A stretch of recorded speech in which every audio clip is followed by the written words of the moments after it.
Hello, and welcome to Moments in History. I'm Linda Shenton-Matchett, author, speaker, and history geek. While researching my stories, I unearth tons of intriguing information that doesn't end up in my books. So I've created this channel so that I can share those tidbits with you. I really appreciate you stopping by to watch. Even though television had been invented by World War II, very few families actually owned one. After the war began, production of TVs was put on hold while factories converted to the manufacture of weapons, aircraft, ships, parachutes, uniforms, and other war-related items.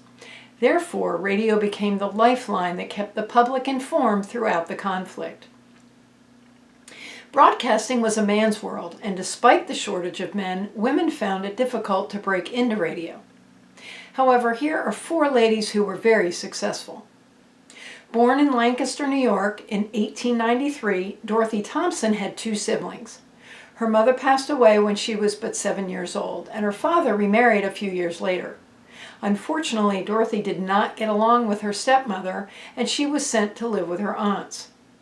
After receiving her bachelor's degree in 1914, she moved to Buffalo, where she threw herself into women's suffrage and quickly rose to leadership positions. 3 years later, the state would grant women the right to vote, thanks in part to Dorothy's work. Highly ambitious, she decided she wanted to be a journalist and moved overseas to pursue that dream. Not a course I would have chosen, but it certainly worked out for her very, very well. She went to Ireland, where she managed to obtain an interview with Terence MacSwiney, a major leader in the Sinn Féin movement. And it turned out to be the last interview he gave before being arrested days later, and then he died 2 months after that. The following year, in 1921, she disguised herself as a Red Cross nurse to get into the castle of the former King Carl I, who was part of the Habsburg German royal family, and she'd heard he'd wanted to reclaim the Hungarian throne. The only journalist to report from the inside, she scooped every other newspaper in the world. The incident exhibited her willingness to do whatever it took to get a story, no matter how risky. As a result, she was offered a full-time job as the Vienna correspondent and Central European bureau chief for the Philadelphia Public Ledger.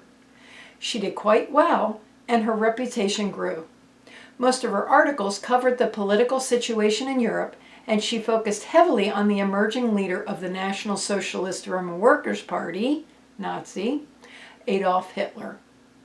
Her star continued to rise, and by 1927 she was head of the New York Post's Berlin bureau.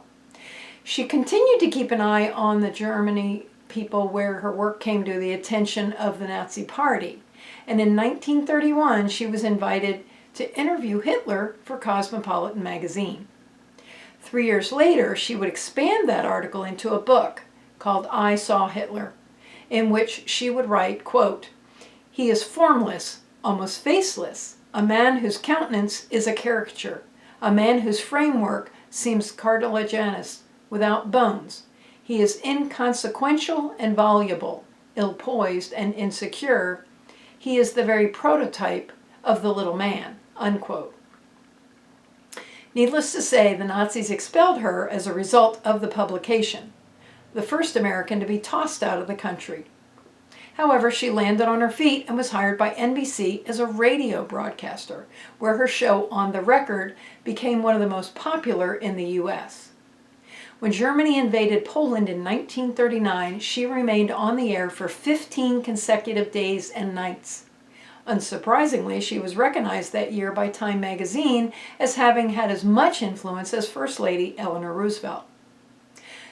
Not to be confused with her famous cousin of the same name who founded the Frontier Nursing Service, Mary Marvin Breckinridge chose to go through her life using her middle name Marvin. Some say she also used it to fly in the face of prejudice against women prevalent at the time. No matter the reason, Marvin was definitely her own person. She was born October 2nd, 1905, into the prestigious Kentucky Breckinridge family, her grandfather having been Vice President of the United States under James Buchanan. No slouch herself, Marvin's mother was the daughter of industrialist B.F. Goodrich. Yes, the tire people. Another cousin would go on to become Arizona's first congresswoman. Marvin moved so often as a child that she attended 12 schools before graduating from Milton Academy in Massachusetts. She then enrolled in Vassar College, where she majored in French and minored in history. While there, she also made a significant impression on one Edward R. Murrow when she founded the National Student Federation of America.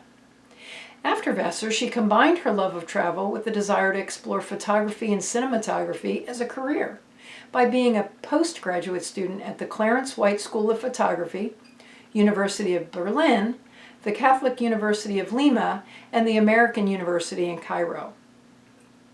She also found time to become a licensed pilot during this time. Anxious to use her cinematography skills for the greater good, in 1930, Marvin created a silent film called The Forgotten Frontier that tells the story of her cousin's frontier nursing service, the midwifery health service that provided healthcare services to rural, underserved populations in the Appalachian Mountains of Kentucky. Marvin then went back out on the road and traveled from Cape Town to Cairo with her friend Olivia Stokes Hatch. Successful in selling her photographs to big-name magazines such as Vogue, National Geographic, Look, Life, Town & Country, and Harper's Bazaar, she began a career in photojournalism. For the next 7 years, she would visit countries and locations most people only dreamed about: Palestine, Turkey, and France, just to name a few. In 1939, when he needed a radio broadcaster in Europe, CBS war correspondent Edward R. Murrow remembered the bright young woman from Vassar and tapped Marvin. Her first assignment was to join him on air to discuss the changes war had brought to English villages. The next, a solo piece on female firefighters. And she was only one of 4 photographers to be in London the first several months of the war, and she photographed several pivotal moments, including the first shots of an air raid shelter and the evacuation of the city's children during Operation Pied Piper. She was in Switzerland when Germany invaded Poland. She continued traveling the continent, eventually making 50 reports from 7 European countries, including Berlin, Germany. Clever with the turn of a phrase, one of her most famous broadcasts included a description of the official Nazi newspaper, saying, "The motto of this important official paper is freedom of bread. There is still bread." Somehow, German censors missed the subtle dig at their country, and the comment was permitted to be broadcast. Marvin quickly became known as one of Murrow's boys. While in Germany, Marvin met Jefferson Patterson, first Secretary of the United States Embassy to Berlin. They married soon afterwards. With plans to resurrect her photojournalistic career, she willingly gave up her job at CBS.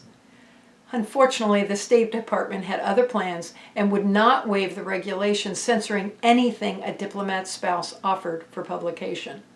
However, always one to make proverbial lemonade out of lemons, she turned her sights to her new career as a Foreign Service officer's wife and created handbooks for foreign travelers. For example, The Peruvian Way, Living in Egypt from the American Angle, and At Home in Uruguay. Now, our third broadcaster, Mary Margaret McBride, was known as the First Lady of Radio, and her career spanned more than 40 years. She'd had a rough start, being born into a farm family that relocated repeatedly while she was a child. She eventually attended a prep school called William Woods College before entering the University of Missouri at the age of 16. She worked at the local paper mill in Paris, Missouri, to put herself through school. A member of Kappa Alpha Theta, she received her journalism degree in 1919. She then worked for the Cleveland Press for about a year before deciding to freelance. In 1926, she added travel writing to her repertoire. She then broke into radio in New York City in 1935. Hired to host a women's advice show, she was given the persona Martha Deanna, a mother of 6 and grandmother of many, all imaginary. The problem was, Mary kept messing up the details and confusing the names of all the characters. Fed up with the effort, she confessed on air, quote, "I'm not a grandmother, I'm not a mother, I'm not even married. The truth is I'm a reporter who would like to come here every day to tell you about the places I go, the people I meet. Write me if you'd like that, but I can't be a grandmother anymore." Unquote. Her listeners responded in force, and she began to interview celebrities, politicians, artists, and other public figures. She was so successful she could call the shots and only accepted advertising for products that she felt she could personally endorse. And she did not advertise tobacco or alcohol products. During World War II, her show expanded to include military personnel, and she broke the color barrier with her interviews of African Americans. Guests included First Lady Eleanor Roosevelt, General Omar Bradley, author Pearl Buck, and entertainer Bob Hope. She received so many letters from listeners that when the government needed paper, she donated over 3.5 million pieces of mail to the effort. Her program moved from CBS to NBC in 1941 and then to ABC in 1950. She was back at NBC from 1954 to 1960 and then recognized for her work in radio with a star on the Hollywood Walk of Fame. Our last broadcaster, rather than seeking a career in journalism, Margaret Rupley Woodward, fell into the job. After earning a master's degree in economics from the University of Chicago in 1939, she married David Woodward, a British journalist who was sent to the Netherlands when war broke out that fall. First stationed in Rotterdam, they moved to Amsterdam a short time later. Looking for work, she contacted the American Embassy and was told there was an opportunity at NBC, who specifically needed a female correspondent, because their competitor, CBS, had just hired Mary Marvin Breckinridge. According to Margaret, they wanted an American voice, and I've got an American voice. They wanted somebody whose voice projected, and mine does. From her living room in Holland, she went on shortwave radio to tell American audiences what was happening in the country as concerns rose about a German invasion. This is Margaret Rupley speaking from Holland. The Dutch are anxiously awaiting spring developments in Europe, for Holland has suffered almost as much in the war between the Allies and Germany as the belligerents themselves. During her tenure, she did meet Edward R. Murrow, and even though she worked for a rival network, Murrow gave her advice on how to write stories. He told her, "Use understatement in everything you do." The network let her write whatever she wanted, but Dutch military censors had to approve her strips. Germany invaded the country 2 months later. On the first day of the attack, a bomb exploded outside the building where Woodward did her broadcast. She had hoped to air the story but was not able to get through. Needless to say, as Germany occupied Holland, it became too dangerous to stay because her husband was English and his country was at war with Germany. He could have been taken a prisoner of war. She and her husband fled to England, where she reported about their escape on a coal barge. In her arms, she carried a few scripts and drafts from her 1940 broadcast, some correspondence and clippings, and 2 photographs. She made her way to Paris, where she reported on the German invasion there. But as it was once again too dangerous, they headed back to England, where they took the SS Roosevelt to America, where she reported about the hundreds of Belgian, French, and Dutch refugees on the ship. It would be her last broadcast. Quote, "They are all conscious of their good fortune in comparison with the suffering refugees in Europe. I have had the experience of refugees leaving Holland under fire and know how it feels. All the passengers want to have their share in seeing that America is spared, with views as to how this is done by running the usual gamut from isolationists, who are scarce, to the many who want to see America give material aid immediately to the Allies." Unquote. She traded her broadcasting career for a pre-war job in the Labor Department. Later, she would work in the State Department and the Foreign Service.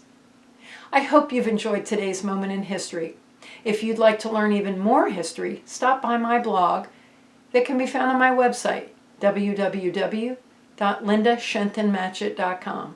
And please consider subscribing to my channel and click the bell icon to receive notifications of new episodes that generally release on the 2nd and 4th Friday of every month. Thank you for watching and have a great rest of your week.